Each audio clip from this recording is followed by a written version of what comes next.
मी अनेकांच्या बरोबर काम केलं, त्यांचा सगळा उल्लेख करत नाही। मला राणे साहेबांच्या बरोबर काम करायची संधी मिळाली नाही, कारण मी विरोधी पक्षामध्ये होतो। एखाद्या नेत्याचा, एखाद्या मुख्यमंत्र्याचा दरारा काय असू शकतो ते मी राणे साहेबांच्या रूपाने बघितलंय। मी अनेकांच्या बरोबर काम केलं, त्यांचा सगळा उल्लेख करत नाही। मला राणे साहेबांच्या बरोबर काम करायची संधी मिळाली नाही, कारण मी विरोधी पक्षामध्ये होतो। परंतु एखाद्या नेत्याचा, एखाद्या मुख्यमंत्र्याचा दरारा काय असू शकतो ते मी राणे साहेबांच्या रूपाने बघितलंय। म्हणजे ते मुख्यमंत्री असताना पण त्यांचा दरारा त्यांच्या पक्षाच्या सगळ्या सदस्यांच्यावर होता, आणि विरोधी पक्ष नेता असताना पण ती जागा असायची। आणि नुसतं असं मागं बघितलं तर सगळे शिवसेनेचे आमदार चिडी चुप हजर तिथं असायचे, एकही इकडं तिकडं जायचं नाही, संपूर्णच्या संपूर्ण हजर असायचं। तसं कुठल्याही मुख्यमंत्र्यांच्या बाबतीमध्ये मला पाहायला मिळालं नाही। आज पण आमचे वेगवेगळे मान्यवर भाषण करत असतात, त्या पक्षाचे लोक असले तर हजर, नसले तर नाही। त्याच्यामध्ये अजिबात असे शिस्त त्या ठिकाणी राहिलेली नाही। परंतु प्रशासनावर पकड कशी असली पाहिजे, प्रशासनावर दरारा कसा असला पाहिजे, काम कशा पद्धतीने उरकायचं असतं, हे महाराष्ट्राला हे निश्चितपणे राणे साहेबांच्या रूपाने आपल्याला सगळ्यांना पाहायला मिळालं। मी अशोकरावांचे तसं बघितलं तर अशोकरावाने आम्ही साधारण एकाच काळामध्ये एकाच बॅचचे असल्यामुळं आम्हाला तिथं काम करता आलं, आणि त्याच्यामुळं बऱ्याचदा मी आता ते काढत नाही, परंतु अशोकरावांच्या आधी मुख्यमंत्री असताना काही गोष्टी तिथं चर्चा व्हायची, आणि त्यावेळेस मी अशोकरावांकडे बघायचो आणि अशोकराव माझ्याकडे बघायचे। मला काय त्यांना सांगायचं ते त्यांना कळायचं, आणि त्यांना काय मनात दुःख व्हायचं ते मला कळायचं। परंतु अशोकराव अनेकदा तुम्हाला आठवत असेल, मी बाकीचं बोलत नाही कारण ते त्यांना मलाच माहिती आहे, तुम्ही किती डोकं खाजवलं तरी काही तुम्हाला कोणाला कळणार नाही। पण तेव्हा त्यांना ते खूप खंत वाटायची, हे मी अतिशय जवळनं बघितलं। त्यांनी पण त्यांच्या परीनं, त्यांना कारकीर्द कमी मिळाली।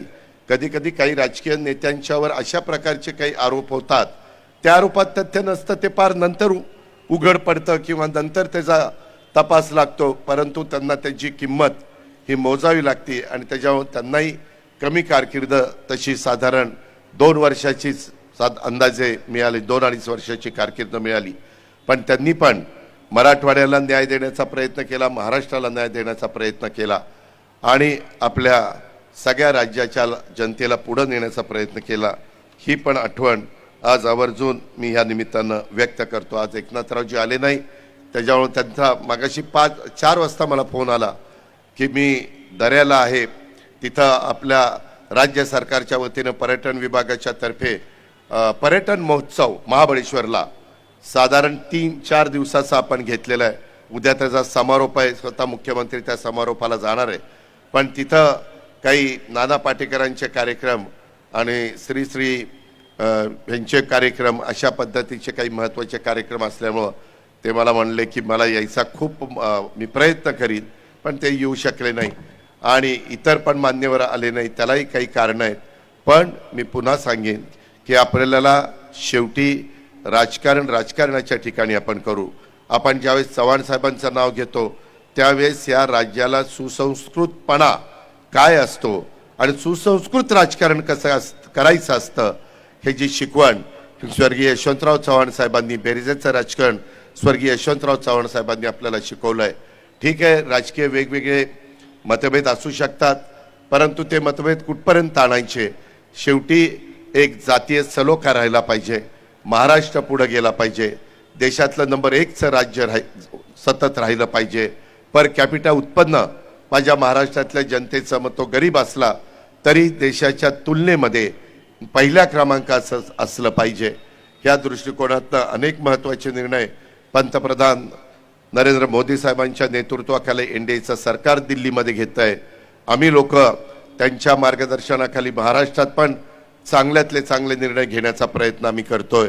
त्याला मनापासूनची साथ केंद्रीय मंत्रिमंडळाची, पंतप्रधानांची, अमित भाईंची, इतर मान्यवरांची आहे, आणि त्याच्यातून खूप महत्त्वाचे प्रकल्प हे आम्ही पुढे नेटाने नेण्याचा प्रयत्न करतोय।